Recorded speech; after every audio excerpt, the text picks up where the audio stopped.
Welcome to Writing the Wrong Way, where we talk about how writing works, how writers work, and why the best writers risk being strange. And I'm here today talking with Lyndon Radchenka, and we want to talk a little bit about the state of comics, but more broadly and maybe more importantly, writing a series or a serial story, I should say, versus writing a series story. So when you're dealing with a long form medium, whether it's television or a continuing comic series or just, novels in a sequence, anything where you have that continuing character or characters or story running across multiple issues, multiple texts. What's sort of the difference there versus writing a kind of self-contained standalone story? And maybe kind of things to think about, things to consider, techniques to try, blah, blah, blah. Everything in that vein. And this is sort of on our minds, partly because we were just, talking about the industry and sort of where the industry is at, or perhaps not at relative to the past and the future. But also, when I teach television, I talk a lot about this issue.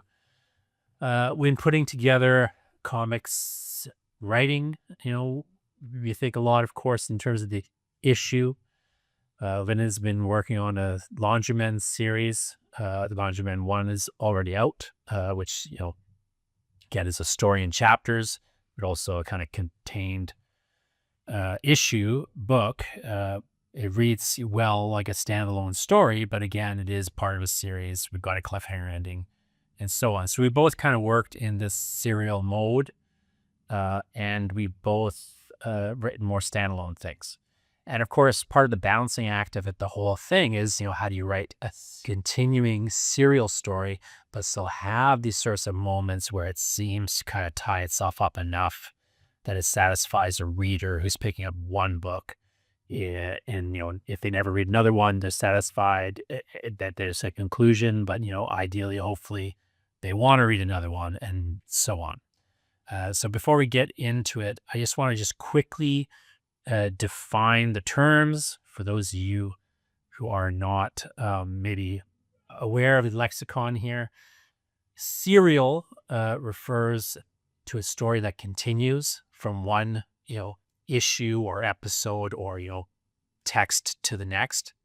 Series is a term that is more normally used to talk about stories that have single contained episodes, contained issues, contained texts. In a pure series, you could read things out of order or watch the episodes out of order.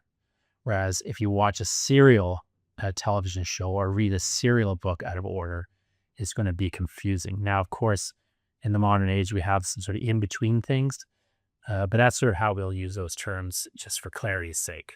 Now, Lyndon, what sort of, you were talking a bit about what kind of initially brought us into this discussion point, is you sent a meme in our Surfing Dracula. Surfing Dracula. So talk about Surf Dracula a little bit and sort of where we're anchoring into this idea. Right. Well, we started talking about the sort of deconstructed nature of comics recently, and it was best epitomized in a meme that I saw, which is such a ridiculous way to start a topic, that said, back in the day, if you did a TV show called Surf Dracula, you'd see that fool surfing every week in new adventures.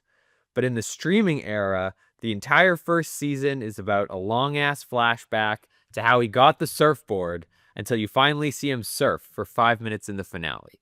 So it's this idea that modern, current age storytelling is not as compact and action-propelled as it once was.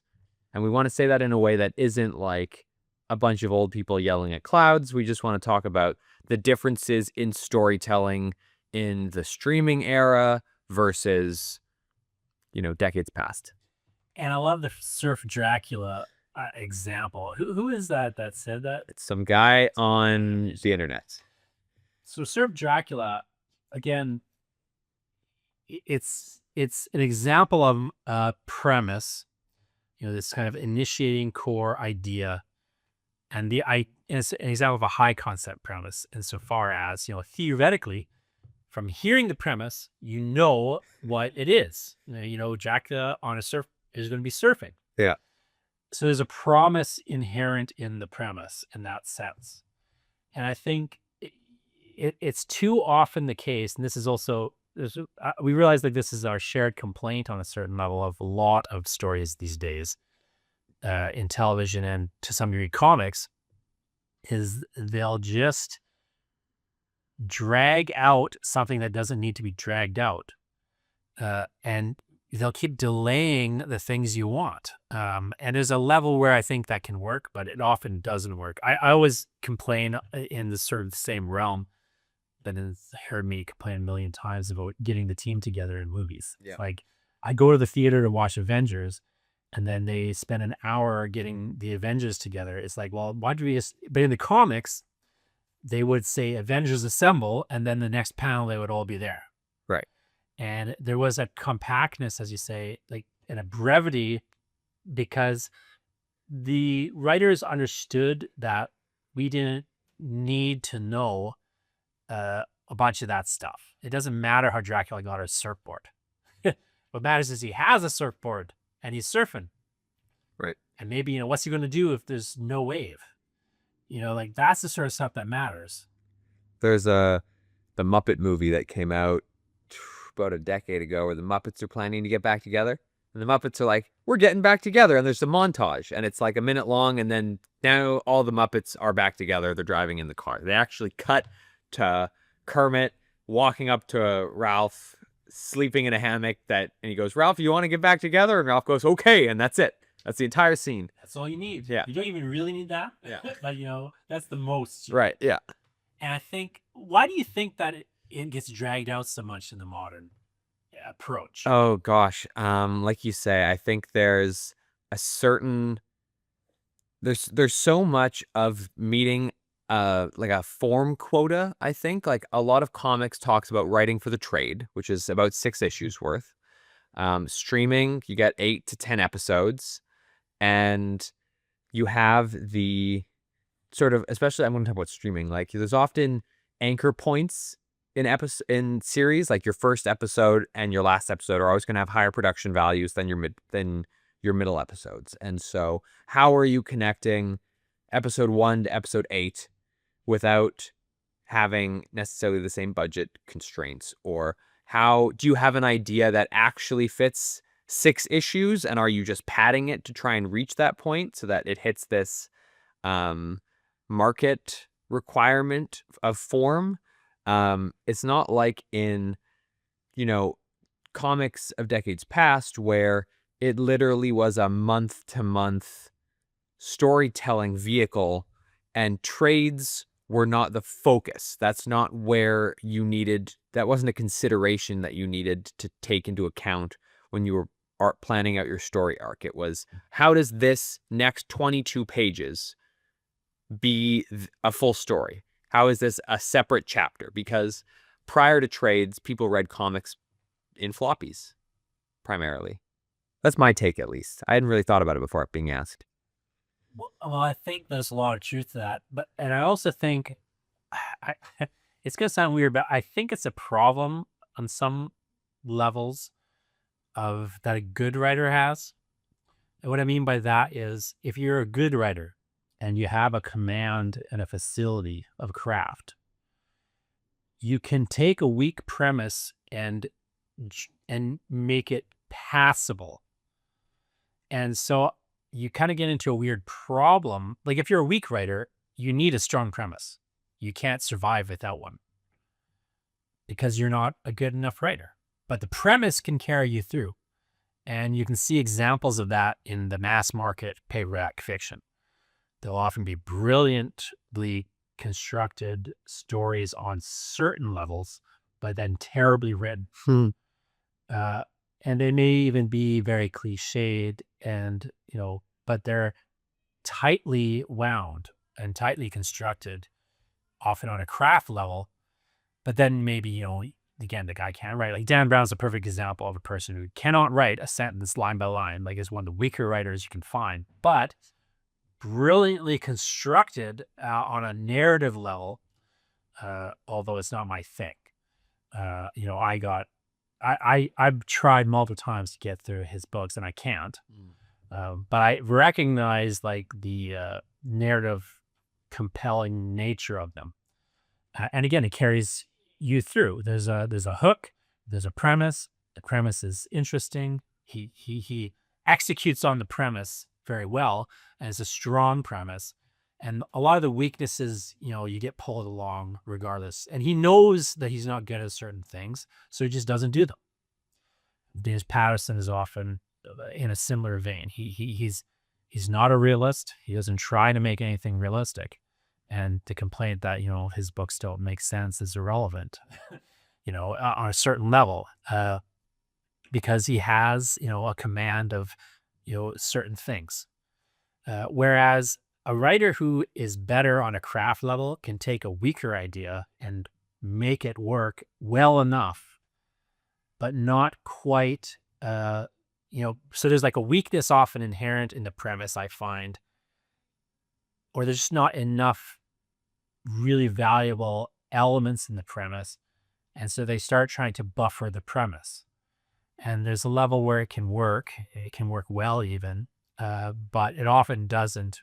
It often just, you have this premise that kind of drags along, and the story just sort of moves eventually towards the space where it gets interesting, as opposed to starting there and like, grabbing you and no, we're just moving forward with this thing.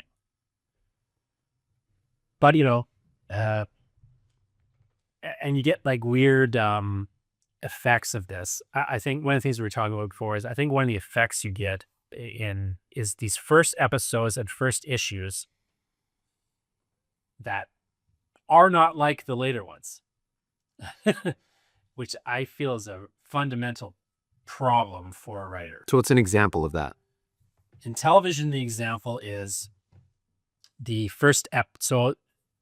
In television, the example is the first episode where the premise doesn't come in till the end. So they set, so an example, I'll give you kind of a, it's really common in television when you watch a show and then you go back and watch the first episode, that the first episode is just setting in motion the premise. So if, the show is about, a meteor is going to hit the earth, and the whole show is about how do we, stop this meteor from hitting the earth. And that's every episode. They're trying to, try a new thing to stop the meteor from hitting the earth. In the first episode, you won't even learn a meteor is going to hit the earth till like minute 55. Right. But meanwhile, the show is called like Meteor About to Hit the Earth. It's called Meteor. Right. And they don't even mention a meteor till like minute 55. Right. So it's like meet these people going to their work. And so you bring in, this is a really common thing in television drama. In the first episode, they'll introduce all the characters, and then introduce the dynamics, and then introduce like some of the situations. They'll just set up, and then the conflict that structures the whole series comes in at the end. And you think, oh, well, it makes sense. The first episode is going to do this. But what happens as a function of that is the first episode is different from the rest of the series. So if you liked the first episode, but probably you won't like the rest of the series. Right, so is there an example? And vice versa. If you were the kind of guy who would like this series, the first episode is going to turn you off. Is there an example of a series recently that you can think of that did this? I don't watch television drama recently, so it's hard for me to think of a really good, clean example. I see it all the time. Even good series will often do it. It used to be that it would make sense why they would do it. So Sci-Fi is an example where the first episode is different from the rest of the series. But there's a reason for that. Like that's how they used to do things. They would air in a pilot, and then they would order later. Although with Sci-Fi, I think they had an order for multiple shows initially. But it used to be common practice that they would test a pilot. Now they don't test pilots; they just put out a show. Right. But you still have them running in this way a lot of the times.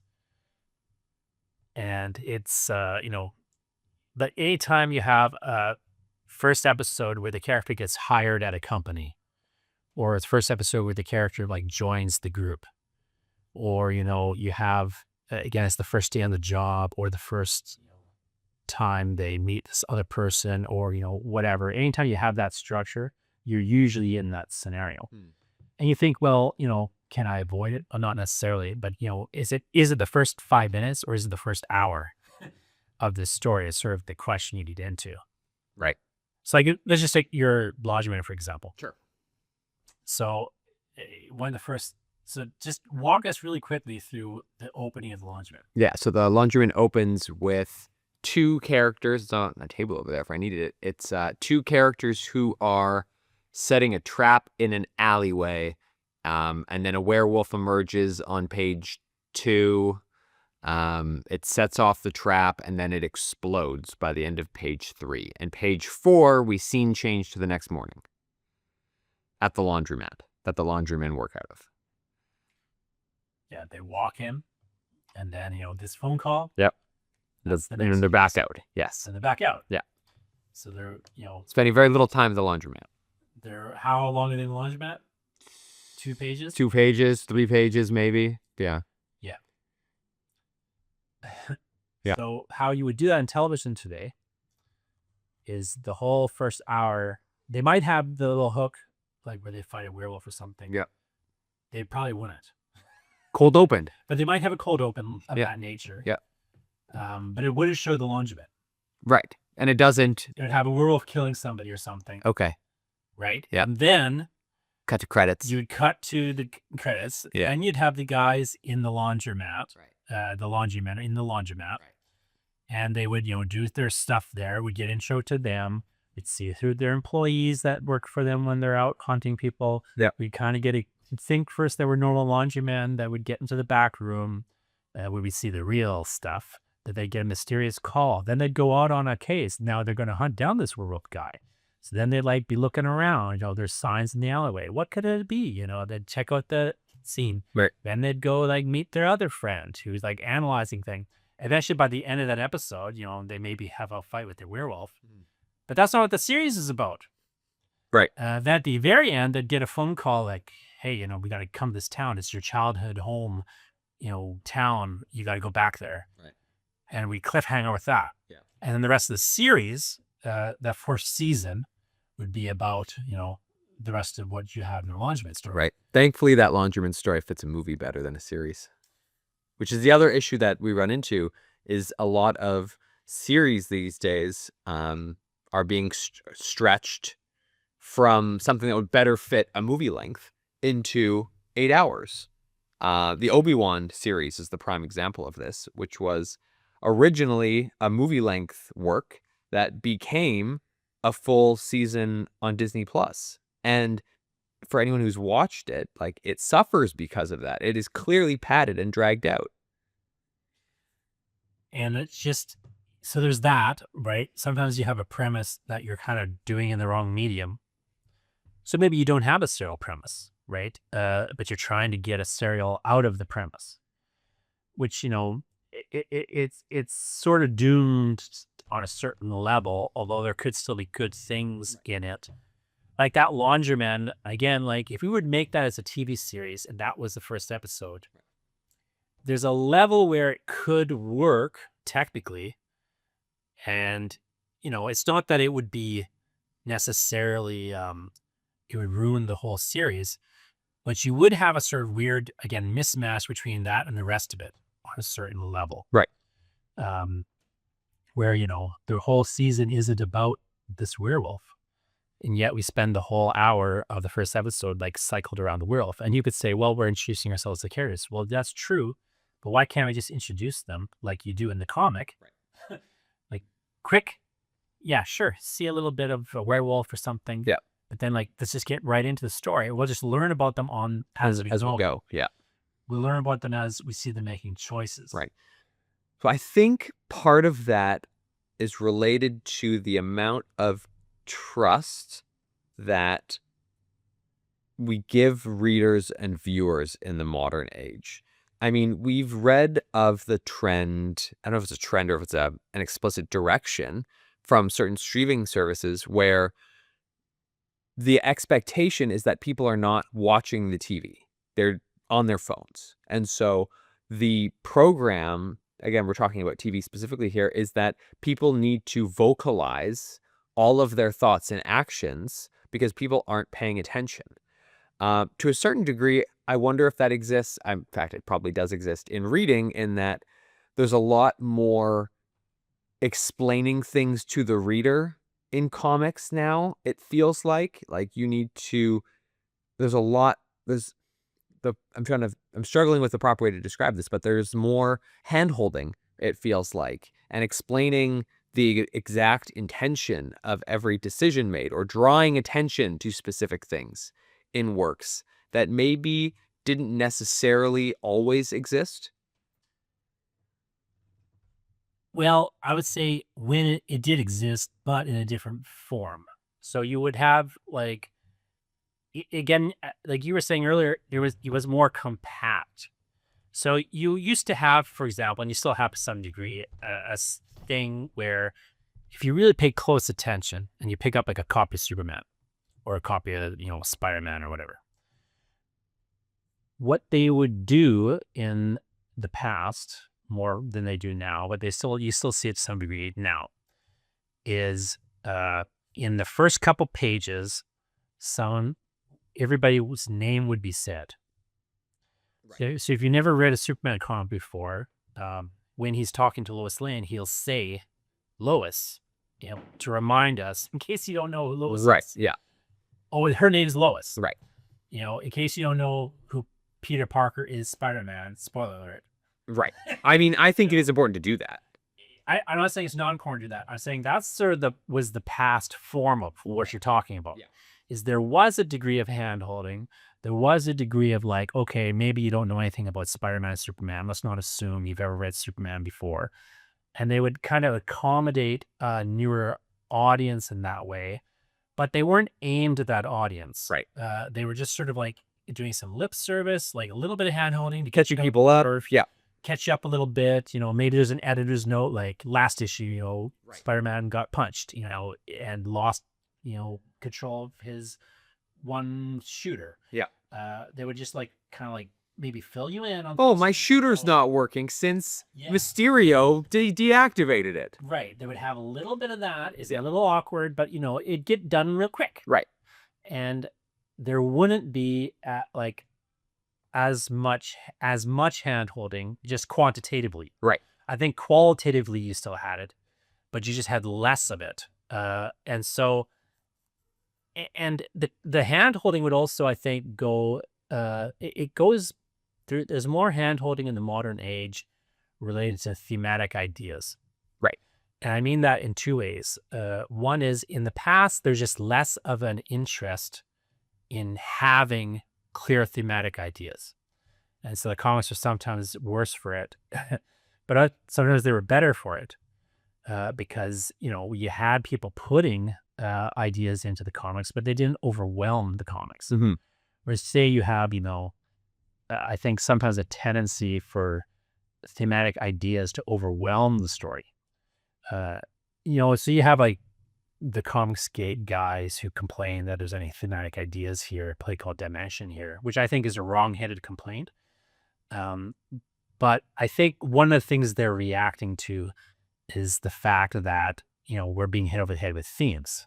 Whether you like the theme or not, it's there, hitting you over the head in a way that the past, they would bury the theme. And, there's ways to do both things well, but it just, I feel like a lot of the times the comics say the theme is more hand-holdy, in the sense that it's just trying to make you notice it more as a justification on some levels for the plot not being as strong. Yeah, I've been trying to, while you've been talking, I've been trying to find this quote that really stood out to me, and I don't remember where I saved it, but it was this idea that the classics, or the works of literature that we often return to, are the ones that refuse to answer all the questions. This idea that you have to keep returning to them to try and sort of uncover those answers through your own consumption of those ideas. which doesn't mean that they can't be clear Right. about their ideas on a certain level. But there's a difference, I think, between being, again, I think the Comicsgate guys have it wrong on a real fundamental level. You don't say. But like, to put it mildly, it isn't that the comics shouldn't have these political themes or political dimensions, but there is a level where they should remember their comics first, and telling the story first. Right. And as you say, like, all that stuff can be in here, and maybe should be in here, but it has to have, unless it is subservient to the story on some level, it's going to be at odds with the story. And then you start to lose interest. So that you weirdly become less politically efficacious as you become more politically obvious, I suppose, is maybe the way I would put it. So the Comicsgate approach is absolutely the wrong approach, because they have this delusion that comics can't or shouldn't be political. But at the same time, I get the reactiveness that is happening over there. I think, those guys are morons, to put it mildly. They don't even have a basic level knowledge of what they're talking about. But at the same time, like, the idea that, we're spending too much time on, talking about things and not enough time, like, punching the dude. There is something to that complaint on your sort of, other level. And it's funny that the way you phrased it reminded me think of T.S. Eliot's complaint about Shakespeare. T.S. Eliot hated Shakespeare, particularly the play Hamlet, because of all its inconsistencies and contradictions. But of course, the only thing that makes it interesting and a useful play, and one of the ones that's most returned to, is exactly the way it doesn't answer questions. Right. You have even basic questions in Hamlet about, is this ghost real? Right. Yeah. And at what point is the ghost real? Yeah. I mean, I did end up finding this quote, and what it is talking about is the difference between a lasting work and a single-use work. And a lasting work is one that fundamentally preserves that work's mystery in that it, the intrigue of classics lingers on theme and style and arc, and it's this sort of mystery or mystique to a work that isn't resolved by simply reading through it. Now, to play the devil's advocate of sorts. It doesn't sound like you. Imagine I come to you, Lyndon, and say, but Lyndon, to write comics in the way that we're talking about writing them. Right. Does that, where, let's, compact things. Let's make, the themes a bit more, not hidden, but a bit less on the nose. We're not like talking about the themes all the time, for example, but they're more inherent. Let's, focus more on the plot versus, discussion of things, things happening versus, us talking about things happening. Yep. Maybe even just have less words in there. Maybe. Is this not then creating a situation where it's harder to get into comics? When you say harder to get into, what do you mean? Well, like harder to read? I think this is what people would say. If you guys are yelling at clouds because comics today are written to accommodate a new audience coming into it. Sure. Okay. So what's the question? Aren't you just saying, comics should be, more obscure, more difficult to get into, harder to read, to understand? My opinion is that comics, for someone who's reading comics, have never been more expensive to purchase as a physical work than they have been right now. And the way that you give value then within the work is to fill it with as much as you can and to make it something that can be reread more than once. I understand that the traditional comic is a consumable device that is then thrown away. But if we're looking at comics in a modern age, then we should be aspiring to works that are going to last longer than read it, toss it. Especially, I would agree with you. And I would say, especially if we're now in a marketplace, which we are, where, as you're saying, people are writing for the trade. Right. And there's the idea that we're going to sell it to you, multiple times. Right. That we're going to sell you the story in a single, then we're going to sell it to you again in a trade. Right. Maybe we'll sell it to you a third time As an omni. as an omnibus. Yeah. Or, we'll As sell it digital. to you again Yeah. in a digital format. Or maybe, we'll even get a fifth kick at the can by adapting some elements of it into the next movie. A compact edition. Plus you Yeah. need to watch the, Rocket Man TV show or whatever the Right. hell it is. Surf Dracula. Sir Dracula, is because that's the model now. It's like, okay, read your Sir Dracula on Wednesday, but then also buy the Sir Dracula trade. Right. Plus, don't forget to The movie's coming out. Yeah. Sir Dracula. Yeah. But before the movie, you gotta watch the prequel TV show. So I don't think there's anything wrong with that exactly. But it is a model where you're asking a lot, Right. economically. Yeah. Of a fan, and at the same time, every one of those things you're making less full, Right. on a certain level, and more disposable, because you want to transition one into the other.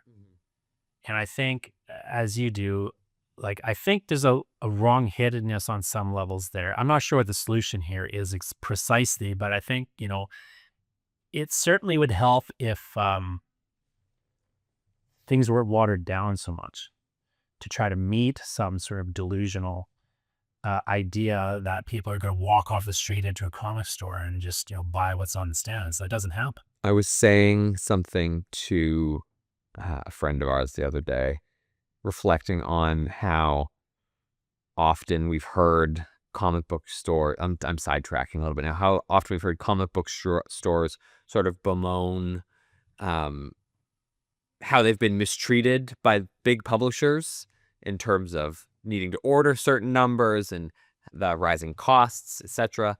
And I was reflecting on how the floppy comic is sort of the least economically viable way to make a comic and print a comic for these publishers, based on how much they're actually printing and the cost of doing so. And if they decided to stop, all of those stores would just stop existing. Yeah, and at the same time, there's more and more reasons to stop. We've seen it in our little world, Right. here, that it's just getting harder and harder. We have a big problem of do you print floppy comics? Right. Because on one hand, we like them. It's easier to make a 22-page comic than it is to make an 80-page or, Yeah. 160-page book. Yeah. Is it cheaper to print each single one? Right. But then if you want to do it with any level of quality, and ours are fairly high quality. They don't have to be, but they are. But even to do a cheaper quality one is really cost prohibitive. Never mind if you, we don't have the ability to get them into a comic store the same way that, say, DC does. But even if we did, and now now we're starting to move into a discussion of the indie space versus the mainstream space in comics. Even if we did have the distribution set up to sell floppy comics in comic book stores in North America, they wouldn't sell to the same degree that these larger publishers do. And without that scale, our unit cost for our books stays high. There's no money to be made in that. And so we print our books and we direct market sell them at things like conventions or websites, whatever direct method you want to consider. And one of the limitations in our space to doing that is, especially at conventions where a con goer has no guarantee of continued access to you as a creator. This might be the only time they ever see you.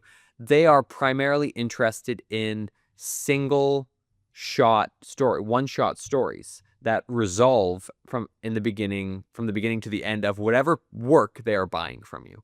And so buying serial or serialized works as an indie creator producing them is a much higher risk than it is if you are an established publisher like Marvel or DC that has been selling serialized works for going on 100 years in certain cases. So let's just sort of break it into more of a practical space for a second.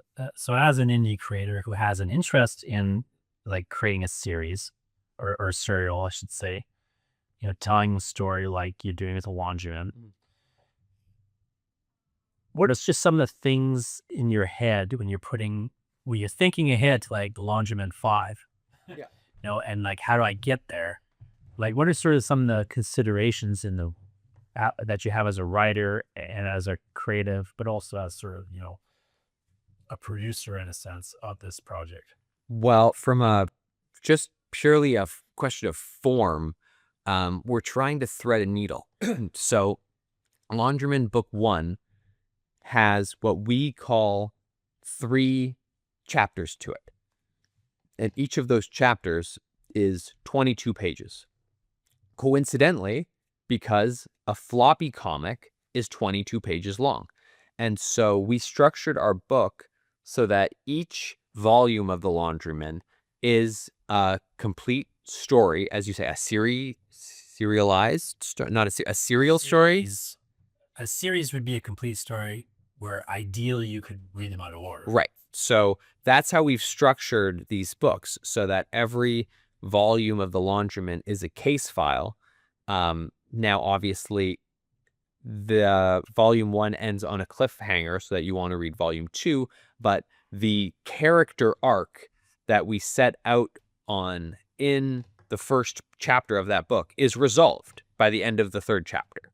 So, and so just to be clear, he's talking about 22-page chapters around the same length of an issue. He's not printing those single issues. Correct. But then 3 of them together make a book, which is the volume you're talking about. Right. It would print a book.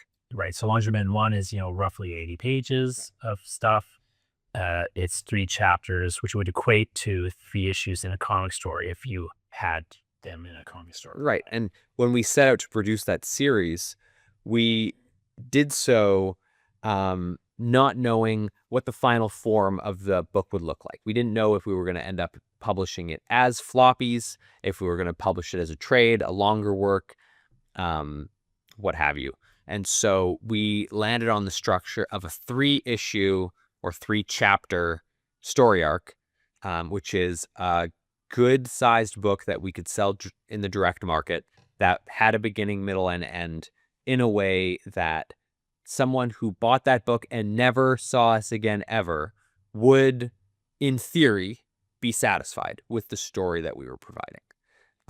And the way that we, or I and Stephen together approach series is that your volume has to have a conclusion in book 1, and I guess in book 2, we're almost finished that now.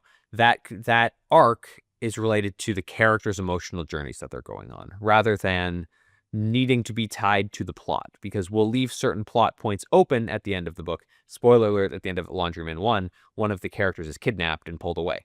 That's a story point, but we've already resolved their emotional arcs prior to this happening. And so there is some form of closure at the end of the book. Yeah, and I took a similar, though maybe more extreme approach when I did the Eye Collector series. And so for those of you who don't know it, or who, even if you do know it, you won't know this. So the way that that series is constructed is it's effectively 12 chapters. 6 and 6, the first 6 chapters revolve around the character in childhood. It's these characters in childhood that meet the Eye Collector. The last 6 issues or chapters, revolve around the characters in adulthood when they re-encounter the Eye Collector. Every chapter is roughly 22 pages, like a single issue comic. Every 3 issues, has a cliffhangery type ending, but also a little bit of conclusiveness. those 6 and 6, have a real continuation and a tightness to them, so they would make sense. Like if you just picked up issue 7 and read to 12, it kind of is together as a story, just like 1 to 6 is sort of together as a story, although it has a bit of a cliffhanger-ish moment. It does have a conclusiveness. And then issue by issue, I'm really trying to structure the chapter in a self-contained way, to the degree where they might have different narrative points of view. Sometimes they have real tight structuring around a location or some other just core action that's taking place or what have you. And the Eye Collectors, at the same time, it is telling a continuing story, but the individual chapters are so self-contained sometimes that they almost seem out of sync on a certain level with the rest of the series. And you might question what's happening from one issue to the next. And it takes you a while to catch up. I'll have issues where the last thing that happened in the previous issue doesn't get followed up on for 12 pages because we're busy doing something else now. And just because that's what suits the thing. So it's a different approach. It's a bit more of an erratic approach in some ways, but it is sort of structured along the same principles of that. I want the issue to read standalone. If you never picked up another issue before this, or if you ever pick up another issue, you get the sense of a cohesiveness. And I got that reading a lot of the Vertigo comics that Moore and Gaiman and others were doing at the time. They often had this sort of way in which they might have an arc going on, but they would really kind of structure an issue with the real opening, closing patterning. And the way I grew up, I was in a small town and I was just buying whatever was at the gas station. And then every week they would just have different things at the gas station.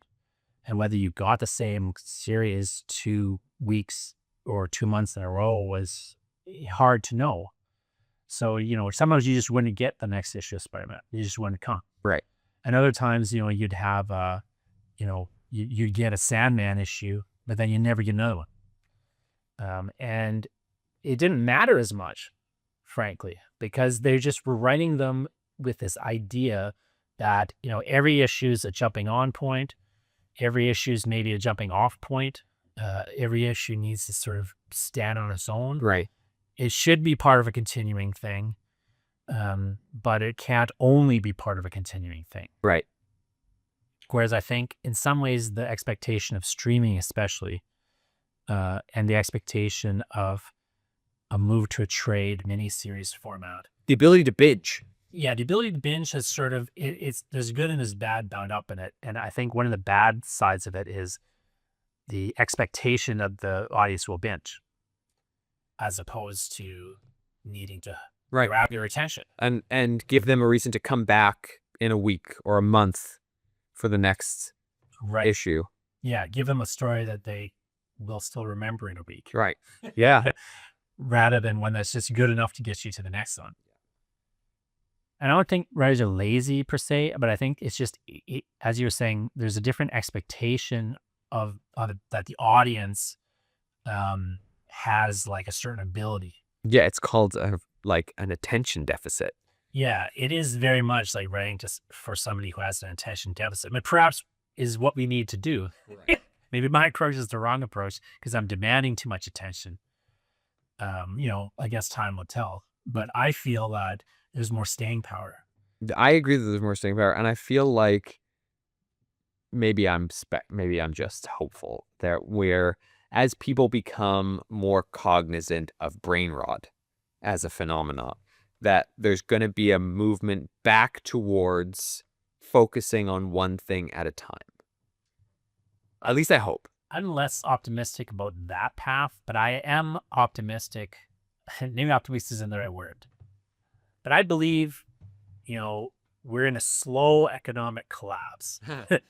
And one of the things that is in collapse, I would suggest, is the arts and publishing industry. And the comics industry, as an example, is contracting Mm-hmm. and in, I think, a slow collapse. Now, I think that's a good thing because insofar as it could be a good thing, I should say, maybe it's not a good thing, but it could be a good thing for people like me. Because what I've seen in my career, up to this point at least, is if you just don't go away, you benefit in the after the contractions. Right. Because what happens is you get the boom and bust cycles, that you get in things like writing and publishing and comics. I think it's not really in a boom or a bust right now, but You're saying if you can keep buying through the bear market? yeah, at a certain level, if you keep buying through the bear market, or if you can keep, making things while the industry is crumbling, Right. you get to this, like, the audience need doesn't go away. Right. Exactly. But they start to get fewer choices. And especially they start to get fewer good choices. And so if you're out there, putting out good stuff, that isn't so tied to the moment, there's a way they can pick you up again later, even if you're not doing too well right now. Right. At least, there's a stubbornness, I think, that you can benefit from if you kind of stick to your, creative guns in that sense. Because, of course, the larger companies will have to go for legal and corporate reasons. They have to go with a flow on a certain level. And so, of course, they're best poised to, cash in as the waves go up. But they're also going to get real hurt when the waves go down. And they start to make protective moves, and they leave, spaces open to be colonized, in a sense, by, indies who are ready. Right. As opposed to the ones that went out of business. Right. Which, of course, it's easier said than done to be one of the people who is still surviving when the tide goes out. But there is a way in which, you can be poised to take advantage of the fact that, people want, something that no one else is making anymore. Mm-hmm. Like if all of a sudden Marvel DC decided to stop making superhero comics. So of course I was not going to have it. But imagine that it did happen. Right. It's not like people wanting to rewatch superheroes is going to go away exactly. Maybe there's less people, but there's still going to be maybe there's less people, therefore they cancel it. But there's still going to be this, what you get is a boom in the indie superhero comics, which right now are struggling. Right. Yeah. So what would you say, as we sort of wrap this up, that the, writer who is trying to write the wrong way should consider when we're looking at what the current trends are for storytelling versus, what they were a couple decades ago, and how they can implement some sort of new or novel approach into their practice? I always think the answer is to write against a trend. And right now, weirdly, writing against the trend almost means, returning to some of the narrative techniques of the Silver Age and the Golden Age, where you have the compactness of storytelling. You have a Captions over everything, well, I'm not a big explaining what's going on in each of those panels, despite the fact that the illustration is clearly showing what's going on in each of those panels. But I mean, like, the compactness, the tightness, the compactness, the sort of single focus, being more focused and less modeling the structure of TV series and more modeling the structure of a novel or a short story. Right. Anything that's on trend, I always want to go against the trend, if only because there's some unexplored thing there that, so I always feel like I do this. I was doing this a lot when I was writing The Eye Collector, where I would get, every issue, I would sit at some point and I would think, okay, what are the things that, I want to do in this issue, like in this chapter? Right. and I'd make a little like list. And the first thing I put on the list is, okay, what needs to happen here to move the story forward? Like, let's just, what is the place of this chapter or this issue in terms of the overarching serial story? Yep. But once I had that little list, I would just think, okay, well, what are the things I haven't done up until this point? And what's something like wild that I can put in here, or something that I can restructure this issue around? Right. So, like, we have an issue, which we haven't put out yet, but there's an issue where the characters end up in a tower of blades, and they have to sort of survive this tower of blades. And so it's like, well, which has nothing to do with the plot.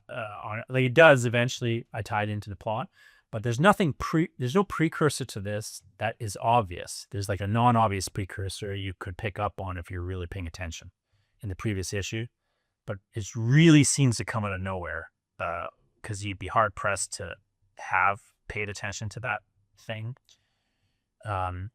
But because that's now the thing structuring the issue, it's like just running the iterations. Okay, well, if there's a tower, then there's a way into the tower, there's a way out of the tower, there's a thing at the start, there's a thing that happens at the end, there's, a thing that happens after that. Then they leave then they're back at home in the last page, that someone comes into the home. Like, it's a real clockwork of an issue in that sense. But it's really functioning as a complete unit.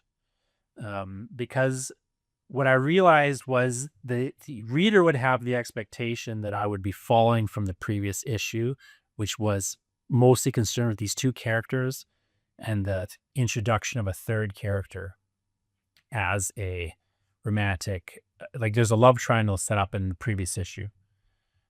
And the kind of introduction of one character becoming aware of, her fiance's interest in this other character. That's sort of the cliffhangering. And so I did, have that as a thing that followed up in the next issue, but it wasn't about that anymore. It just sort of was, again, satisfying the checklist of like, what does the reader need me to follow up on? But let's just go in a new direction and make this issue about a new thing, because we've already explored that idea. And so I feel like, in terms of writing the wrong way, or just like what's a kind of different approach to take, I think like the trend today would have been, make the whole series about the love triangle that you introduce in issue 1. Make all 6 issues about developing that storyline.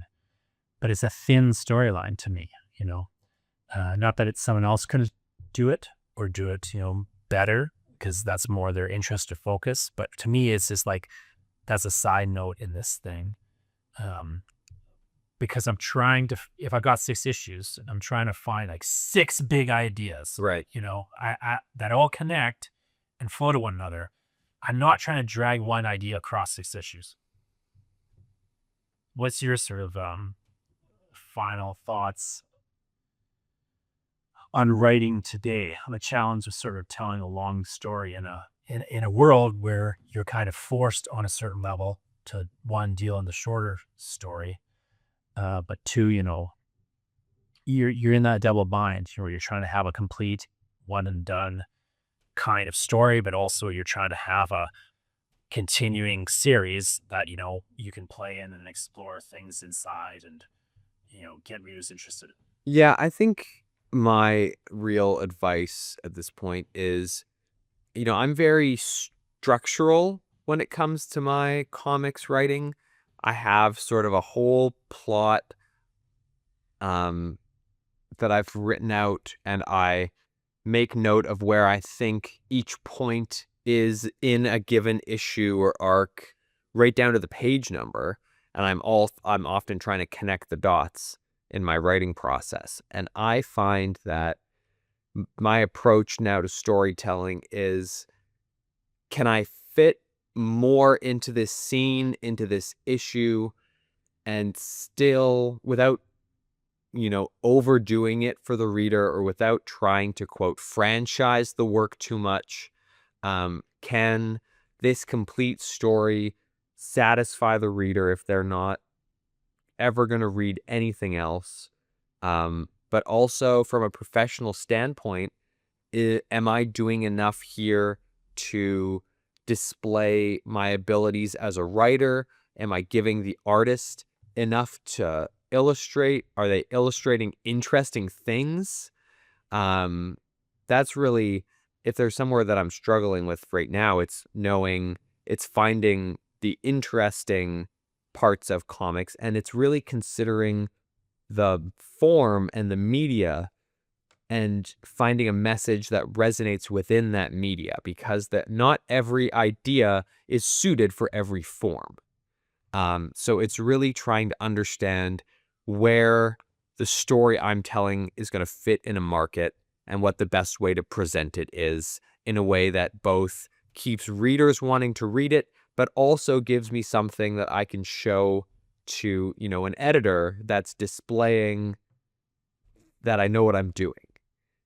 It feels like there's 12 balls that you're juggling in the air all the time. Yeah, I think often the best advice is to actually be trying to juggle the balls, Right. as opposed to just, not. Like my rule of thumb when I edit is everything should be two things. So if there's like a person says something and to give us the information, well, could they give us the information and also it's a joke? Or if there's an image that like reveals a thing that's happening in the plot, it moves the plot forward. Well, could the plot move forward and also it's scary? Or if there's, so I want everything to do double duty. Right. Everything to have, a density to it. If there's somebody saying something, could they be alluding to something that, in a way where some readers will pick it up and some won't.